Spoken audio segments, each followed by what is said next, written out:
Hello and welcome to OKM Detectors.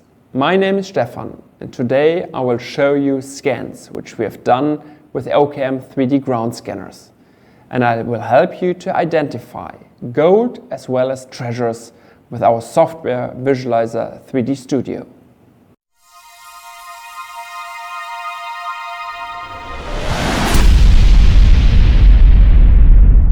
Visualizer 3D Studio is a software which helps you to analyze the scans you have performed with all OKM 3D ground scanners. This software has been developed here internally in Altenburg in Germany now for over 25 years, and we will continue doing so. However, now I will help you in understanding to do the in-depth analysis of your scan, in finding the depth and finding the differentiation of your specific target. Now let's have a look into the examples.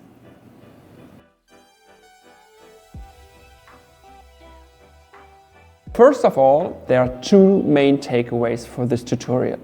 First, you will learn how to differentiate between good and bad scans and to see error signals where you might actually need to perform a new scan. The second takeaway will be how you can really identify real targets such as gold or treasure, for example. So now let's have a look at our first example. I've just launched the OKM Visualizer 3D Studio software here on this Windows machine. I will now open our first scan with the cursor in the Open folder and select the first scan I want to analyze. After 1 or 2 seconds, we have loaded the scan. Here you see the 2D view of the just performed scan. There are no real structures because every signal doesn't necessarily mean that there's a treasure. So that's why we don't see any specific structure or anomaly, and that's why there's no specific target here. However, now let's go to the second example. We've just learned in the first example that we are always looking for structures and anomalies in those scans. Now the second example has those structures and anomalies. You see red and blue lines. However, this scan has been performed in a zigzag mode. And in this specific zigzag mode, the probe orientation of the user was wrong. That's why we have created filters. You go to Modifiers, and here you have a filter called Rotational Correction, which we now will apply. After having applied this filter, we do not see any significant anomalies or structures. So that's why I recommend to perform a new scan to make sure that you use the right probe orientation at the very beginning. I've just launched our third example. In this example, we do see some red and some blue areas. Nevertheless, we are currently not sure whether this might be a potential target. That's why we have created, for example, a filter, a modifier, which is called Interpolation. You go through Modifiers and then you click on Interpolation. And this filter may help you in finding your target. We will now look at whether in this specific red area here we have several signals, and that's definitely the case. But we're still not sure, so let's go for another interpolation. Click here on Modifiers and Interpolate. After 1 or 2 seconds, the software has created this interpolation. And now we see again several signals in this red area. So that might be a potential target, and the interpolation filter might help you. Nevertheless, I always recommend going for a controlled scan to make sure that you can duplicate your information which you just performed and analyzed here in this scan. In the next example, we do see an anomaly here at the edge of the scan field on the left-hand side. In those specific cases, if you see anomalies which are at the edge of any side of the scanned field, I always recommend to perform a new scan and to change your scan field. Why? Because at the moment we are not able to give more information about depth and the specific targets right here. So in those examples, if you see those, please always change your scan field to put the potential anomaly into the middle of the scan field to perform a proper scan. In my fifth example, we do see a metallic signature right here. Why?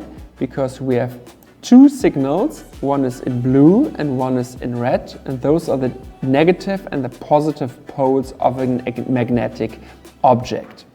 However, this has an impact on the entire scan field, so we are currently not sure whether there are more targets here in this area. So that's why we recommend using the OKM pulse nova, a pulse induction metal detector, to go over the scan field, take away this specific metallic object, and then perform a new scan to make sure that we can find all of our treasures and targets we're looking for. In comparison to my previous example, we will now have an example with a bigger metallic object. You can use the crosshair to see all the different signals of the positive pole here of this magnetic object. But also you will find many signals of the negative pole of this magnetic object. Those magnetic objects are very important to us because a lot of treasure hunters have found, as in this specific example, gold as well as silver coins in iron boxes. And this specific example is an iron box which has been found by one of our users who have sent us this scan results. So that's why we always say, even if it's a magnetic or metallic object, please have a look because there might also be precious metals inside. Now I've found a very interesting example for you. This is a royal tomb which our devices have actually found. It's very interesting that green is not always the base layer of our scans. Here on the left hand side you see a lot of green, but on the right hand side you also see a lot of red. So in this specific case we cannot say that green is always an average or that a specific target is always red, for example, because we are always looking for structures which human beings have actually performed and done to the soil. And if you look very prominently, you see here an entrance, and then here you see the royal tomb with a red color, and inside there's some green, etc. That's why it's always important not to look at colors, but to look at structures and anomalies, to see something which is of interest to you. And the royal tomb example is the best way to understand this fact. This example has been sent to us from a customer. First of all, I will set the length and the width of the scan field here in the characteristics. After typing in the width and the length, we will choose the soil type here on the right hand side. The soil type is very important for the depth measurement, which we're looking at in a second. But first of all, we have different OKM standard soil types here, as well as more soil types, but the customer told us that the scan has been performed in clay. After selecting the soil type, we go to scan information. And here in the bottom right information, you see the depth. So I will use the crosshair and go to the signature which we see in the scan. And here we see a depth of roughly 1 meter. So that's the short analysis for this specific scan. My last example is a very interesting example because we do see a lot of red. Nevertheless, in this area we do see some strong green and blue areas. And if we're looking with the crosshair, there are many signals which are dark blue. And our customer told us this was a gold pot with jewelry inside. And it's a very good example because even if you have a lot of red or a lot of blue or a lot of green, we're not looking for colors, we're looking for real structures, for anomalies. And if you see such a result, then this is a potential target. Don't look too much into the colors, look more into structures and anomalies. I've now shown you 9 different examples and how to analyze with our Visualizer 3D Studio software. If you're interested in more information, please go to our YouTube channel, our website, or read the user manuals for every single 3D ground scanner.